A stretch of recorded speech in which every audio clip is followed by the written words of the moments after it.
Hi everyone. I wanted to go ahead and bring you my story. As many of you have asked me in the past, how did you get to this point? And I know that you've gone through a lot of trials and tribulations in the last year, or actually in the last 9 years of having fibro, etc. So I wanted to go ahead and let you know that regardless of whatever your circumstances are, or whatever issues you may be going through, or health problems, you can actually be the one to come out victorious at the end, because it's all what you decide. You need to decide, are you going to let the illness or the situation be stronger than you, or are you going to be stronger than it? And I decided a long time ago, but I really decided 1 year ago, that I was going to kind of grab it by the reins and just change my circumstance. So let's go back a few years.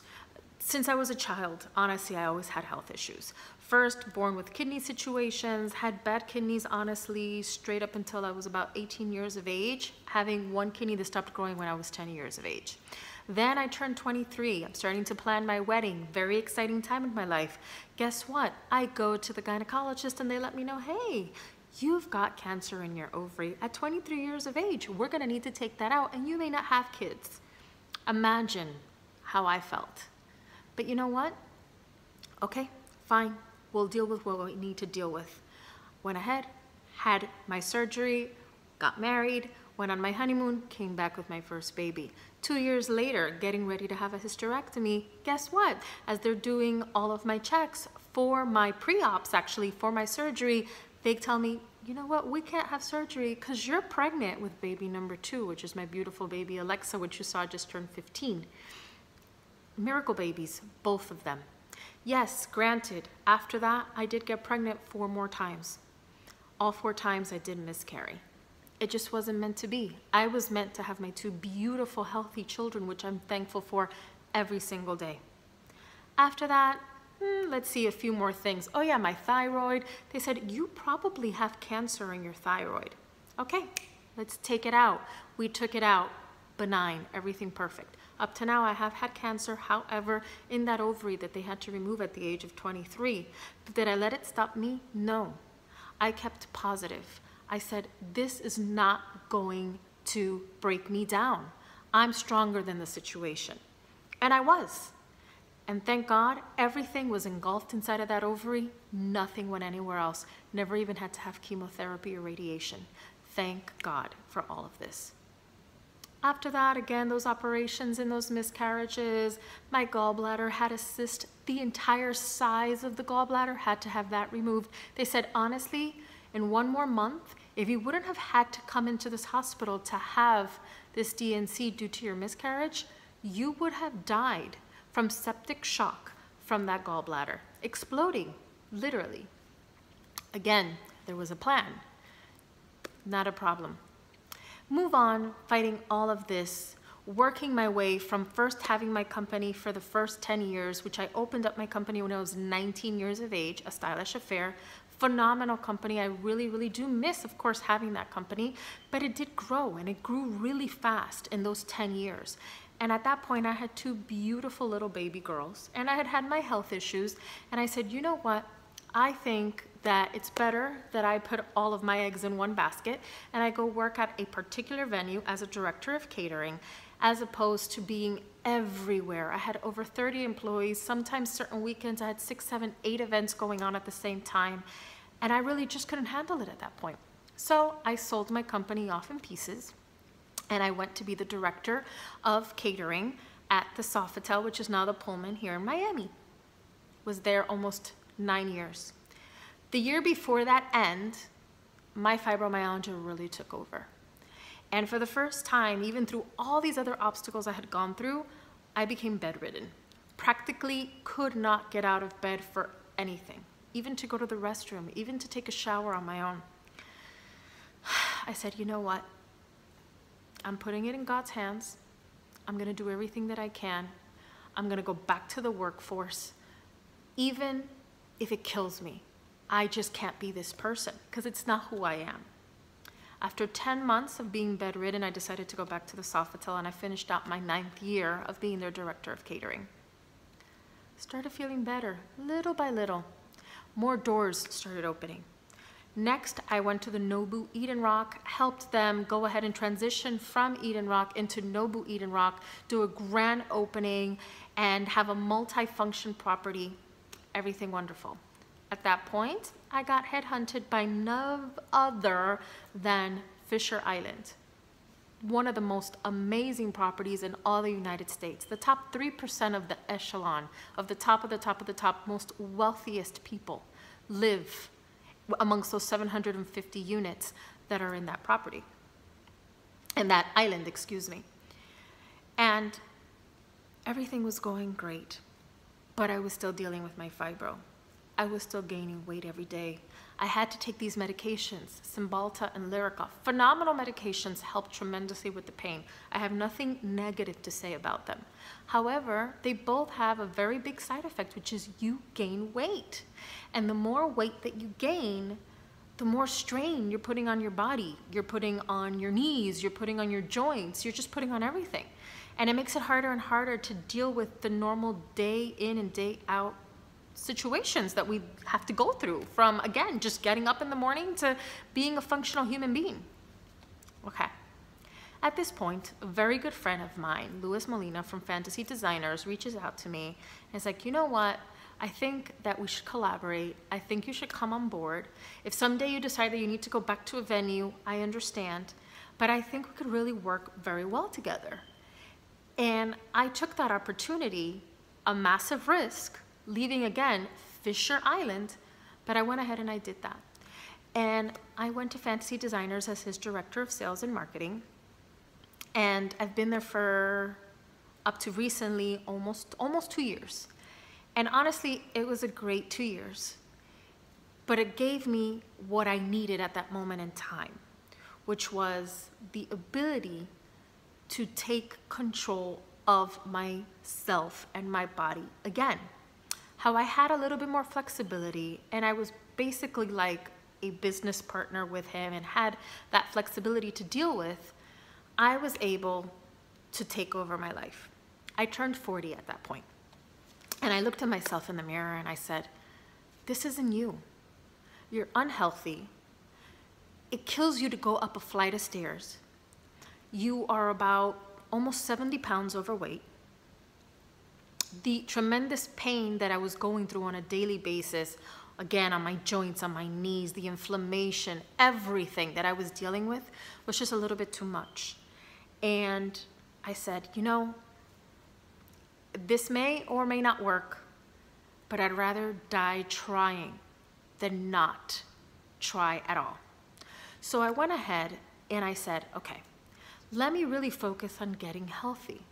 If nothing else, if there's nothing else I can't control the illness, I can't control certain circumstances, but I can control what I eat, how I think, if I exercise, if I'm an active person, and my thoughts, more importantly, my thoughts. And I know that a lot of people kind of knock me down and say, okay, yeah, positive thinking doesn't all of a sudden have an illness go away. No, I'm not saying that. But think of the people that sometimes are on their deathbed, or have been told that they have cancer, have had breast cancer, as a matter of fact, over and over and over, but they fight it every single time. They get out of it. Why and how do they get out of it? Because they decided that they were going to be stronger than the flippin' illness. And I'm telling you that your thoughts, first and foremost, they make a huge difference. They really, really, really do make a huge difference. They really do. So again, I decided, look, I'm gonna get healthy. I'm gonna do everything I need to. So, started my diet. I actually started with HCG. I felt, because of the fact at the time that I was taking both the Lyrica and the Cymbalta, and they were both such strong medications that, again, affected your weight, it would be necessary to go ahead and start with something strong to kind of just kick that body into the losing weight mentality. So I started with a company called Da Vinci Metaesthetics, and I did HCG. I did it for about a month and a half, almost 2 months. In that period of time alone, I lost my first 31 pounds. it just kick-started the diet. Sometimes you have to do certain things to kind of kick-start it, to kind of tell your body, hey, you think that you're gonna be stronger than me, but you're not, because I'm gonna win this battle. So I started with that, and that really taught me more than anything what it was to eat healthy, to learn to live with 1,000 calories a day, or actually less at that point in time, and then moved up to 1,000 calories a day, excuse me. And just really that mentality, again, that focus. It's all about the focus. If you think that the journey is going to be easy, I'm not telling you that. The journey is so not easy. The journey is hard. It's a lot easier to pick the pizza. It's a lot easier to say, oh my God, I know I have pain. I'm just not going to work out today. I'm not going to work out today. I'm not up to it. I'll go tomorrow. I'll go the next day. No, I don't need to walk. No, I'm not going to go up and down the stairs. Let me call my daughter. Let me call my husband to just bring that up to me. No, it's every decision that you make gets you to where you are in life. I really think that it's all this cycle of like a domino effect, and they all work together to put you on the right path or the wrong path. I made a decision, right or wrong, but I made a decision that even if I was crying in pain, in the fetal position, in the corner, that I was still gonna get up, and I was still gonna do it. And I did. And today, October 23rd, I believe it is, of 2018, I'm 64 pounds down. I'm healthier than ever. I have 100% gotten off of Cymbalta, 98% weaned off of Lyrica. I am on the minimal amount now because, again, these are neurological medications that you can't just say, hey, I'm not gonna take them anymore, because they will affect your mind. So you do have to, little by little, go getting off of them, especially because I was on such a high amount that I had to take on a daily basis even to function. I consume no more than 1,000 to 1,200 calories a day. I work out about 5 days a week, even when I don't want to, because a lot of times I don't want to. And working out doesn't mean that I'm in the gym, working out, doing massive weights and all of that. As a matter of fact, I'm not very good at weight training at all. That is the new part of my journey that I'm starting now to tone. But walking, simply walking. It started by walking 15 minutes a day, moved up to 20, 25, 30. Now I walk a little bit about an hour and 15 minutes or so, somewhere around anywhere between 4 to 7 miles, because sometimes I do jog. About twice a week I jog. It's a little bit of a pain on the knees, so I can't do it every time. But the point is, just do something. Just move. Just get out there. Just, if it takes more time to not use the remote control, or not use more time, excuse me, but if it gives you more of an activity to get up, to change the channel. If every hour you literally stood up, walked in any direction, 2.5 minutes, and then turned around and walked right back, like it is to your desk, to your car, to your TV, to your computer, whatever the case may be, you would be putting in over 1,000 steps every time. You could achieve, without even blinking an eye, anywhere from 7,500 to 10,000 steps a day. These little changes make a huge difference. I stopped eating carbs and sugar. That was my diet. That's what they taught me with HCG. No carbs, no sugar. Not even diet soda. Diet soda has all that other stuff in there that's not good for you. But again, it's all these little decisions. It's hard, guys. I'm not gonna say it's not. But you have to be stronger than the problem, than the situation. And this goes in anything in life. Life is hard. Life is full of decisions, rights and wrongs. People will backstab you. Things will happen. You'll feel like sometimes there'll be moments in your life that you feel like you're against the wall, that you don't know what you can do. How do you get out of this situation? Take a step back. Breathe. Think about what you want your outcome to be. And then realize, what do I need to do to get to that outcome? As long as you do that every time you're trying to make a decision, you'll always end up on top, eventually. And trust the process, guys. It is a process. It doesn't happen overnight. There's things, of course, like liposuction and this and that, but like anything, any medical procedure has its possibilities of not going the right way and all these other things. I know that there's a lot of quick fixes out there, but honestly, quick fixes, as quick as they come, they go. If you don't put in the hard work in anything in your life, and this goes for anything, if you don't put in the hard work, you won't get the lasting result. Trust me, I'm not the healthiest. I've gone through 1,000,001 problems, like I told you.